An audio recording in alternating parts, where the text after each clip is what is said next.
Hello my dear friends and welcome back to another Star Wars news update. In today's video we're going to be talking about the Book of Boba Fett and more. As always my dear friends, before we dive into it, please may I ask you to hit that big red subscribe button if you've not done so, and also be sure to give that bell a good old tickle to be alerted each and every time that I post new videos. So without much further ado and without any more jibber jabber, let's dive straight into it. So we're going to be talking about an exclusive new report for the Book of Boba, notably that the show is going to feature a massive Mandalorian battle. We're going to read through this article together and then I'm going to give you my thoughts. So they start by saying the Book of Boba Fett is going to tell the full story, the full book of the famed bounty hunter's life. While that sounds promising, it doesn't tell us a lot about what we'll see from the upcoming Star Wars series on Disney+. Fortunately, thanks to work from one of our trusted and proven inside sources, we now know new details about what we'll see in the series, a massive Mandalorian battle. We've learned that the Disney Plus series has over 30 extras to play Mandalorians for the battle scene in the Book of Boba Fett. The Mandalorians will fight the feared bounty hunter in this massive fight. Later though, they're going to be joined with him to fight an enemy source. This scene will be happening on a white desert planet, though our source was not able to share where exactly. When we last saw Boba Fett at the end of season 2 of The Mandalorian, he was at Jabba's palace, looking like he'd taken over the criminal empire. While we don't know what Boba Fett's goals are in the future, this battle scene for the Book of Boba Fett makes it sound like he's going to continue working towards gaining a force on his side. It makes us wonder if he's had plans for a while that will bring him to fighting an enemy force with the Mandalorians he'll be gaining on his side after he fights them. They then ask, could some of this call back to whatever happened when he mysteriously survived the Sarlacc pit on Tatooine? It sounds like we'll learn details from his past that will bring us to fighting this enemy force, possibly towards the end of the season. Since the Book of Boba Fett is going to tell the full story of what we don't know about the bounty hunter's life, it sounds like it would be fair to believe that fighting this enemy force is going to be something that pulls from the bounty hunter's past. Boba Fett has started training at a young age and spent many decades fighting, becoming feared and someone who can take on 30 Mandalorians and survive. There's still a lot to learn about his character and his motivations. On the Bad Batch, they recently revealed that his name was originally Alpha. We know that Boba Fett is the unaltered clone version of Jango Fett, a Mandalorian bounty hunter, and that Boba Fett's armor helps him emulate his father.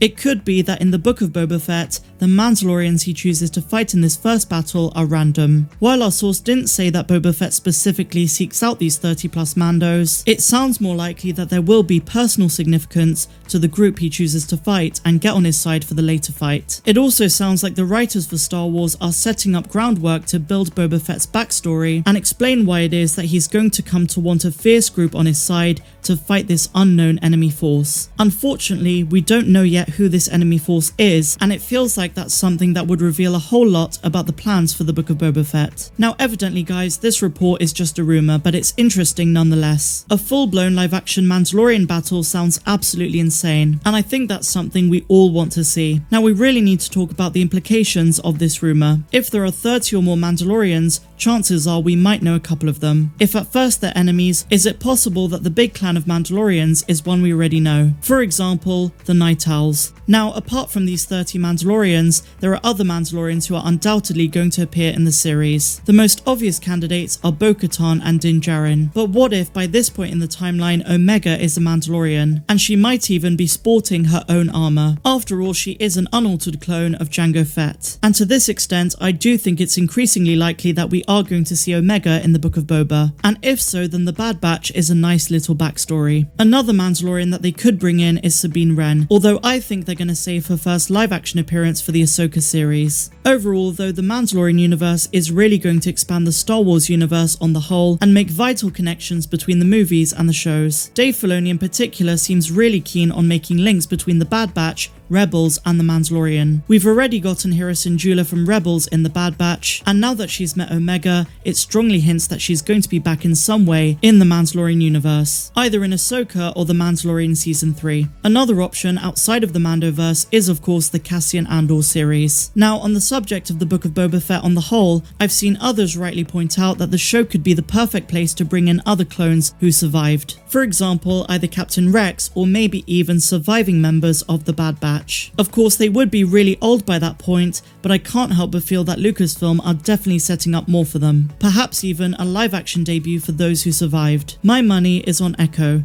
Something else the article mentions is that the Book of Boba Fett is literally going to show us every major chapter of his life. Flashbacks are going to be crucial, and the show is rumoured to begin with a scene depicting his escape from the Sarlacc pit. Something else I want to mention about the show is that since Temuera Morrison played Jango and all of the live-action clones, a Jango Fett flashback would be more than welcome. Because while the show is centred around the life of his son Boba Fett, it could be the perfect opportunity to give us more of his backstory. We can't forget that at one point during the prequels, he was the most daring bounty hunter in the galaxy. Now, if the article is right and we are going to see some big moments of Boba's life, I'd love to get some more of the bounty hunter stuff in the show as well. In other words, flashbacks to between The Empire Strikes Back and Return of the Jedi, especially Boba Fett's journey with Han in Carbonite from Cloud City to Jabba's palace. I definitely think this series is going to be targeted at original trilogy fans, definitely prequels fans as well, but it's going to feel the most Star Wars-y of any of the shows so far. Another thing I'd love to see is if they bring in the surviving Hutts. With Jabba dead and Bib Fortuna assassinated,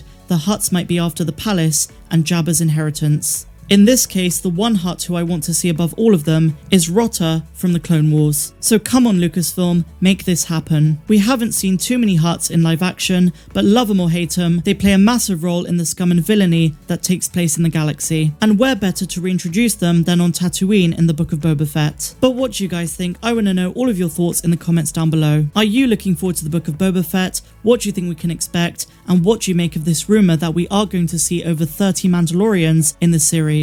If you guys enjoyed today's video, please be sure to give me a big fat thumbs up, subscribe to the channel if you're brand new and a huge welcome if you are, and if you find value in what I do here, please consider checking out my Patreon. The link is in the description down below, and you get access to exclusive content that's not found here on YouTube. I'm Star Wars Meg, wishing you all a phenomenal rest of the day, no matter where you dwell in the galaxy. Have a good one.